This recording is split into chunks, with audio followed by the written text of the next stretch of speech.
ওর মা বাবা খুব দরিদ্র। মেডিকেল পড়াতে অনেক টাকার দরকার, আমি কিভাবে কি করব। সবাই যেন আমার পাশে দাঁড়ায়, আমি যেন একজন ভালো মানুষ, তার পাশাপাশি যেন ভালো একজন ডাক্তার হতে পারি। ডাক্তার হওয়ার স্বপ্ন নিয়ে দিনরাত পরিশ্রম করেছেন প্রান্তি বিশ্বাস। অনেক কষ্টের পর যখন সেই স্বপ্নের পথে আলো দেখেছেন, অর্থের অভাবে অধরা হতে চলেছে সেই স্বপ্ন। বাবা দিনমজুরের কাজ করে আর মা বাড়িতে মুড়ি ভেজে শহরের বিভিন্ন দোকানে বিক্রি করে কোনো রকম সংসার চালান। দারিদ্রতার সঙ্গে লড়াই করেই চালিয়েছেন মেয়ের পড়াশোনা। এখন ওর মা বাবা খুব দরিদ্র, ওদের পড়াশোনা করার খরচ দিতে পারে না। ছেলেটা বেকার আছে, তার কারণেই ছেলে মেয়েদের খাওয়াতেও পারে না কিছু। তো এই জন্য আমরা খুব গর্বিত, বা আমরা চাই যে সে মানুষের মতন মানুষ হোক, আরও বড় মানুষ হোক, উচ্চমানের মানুষ হোক। চলতি শিক্ষাবর্ষে ফরিদপুর মেডিকেল কলেজে ভর্তির সুযোগ পায় প্রান্তি।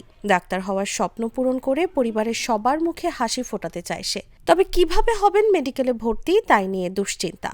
আমি চাই যে সমাজের যারা উচ্চবিত্তরা রয়েছে এবং সরকার প্রধানের কাছে আমি আবেদন জানাই যে আমার পরিবার ওইভাবে চালাতে পারে নাই, তবে যাই হোক কষ্ট করে হয়তো আমি মেডিকেলে চান্স পেয়ে গেছি, তবে ডাক্তার হওয়ার জন্য অনেক খরচ লাগবে, আমার বাবা মা এটা দিতে পারবে না।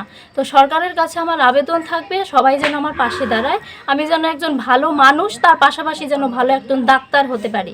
এবং আমি যেহেতু অনেক কষ্ট করে মানুষ হয়েছি, আমি চাই আমার মতো যারা কষ্ট করে পড়ালেখা করে মানুষ হবে, আমি তাদের পাশে দাঁড়াবো।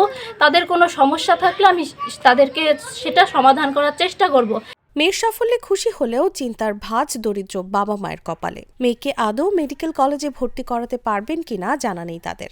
পড়াইছি, মুড়ি বিক্রি করছি, স্বামী দিন মজুরি কাজ করছে, এবং আমি এমন কিস্তি উঠিয়ে আমি এমন ঋণপোক্ত হয়েও আমি ছেলে মেয়ের পাশে লেখাপড়ার পরিশ্রম করছি।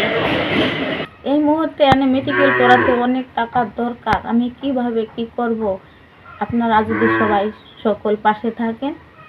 প্রান্তিদের মতো ফুল যেন অর্থের অভাবে ঝরে না পড়ে, সমাজের বিত্তবানদের কাছে আহ্বান জানান শিক্ষকরা।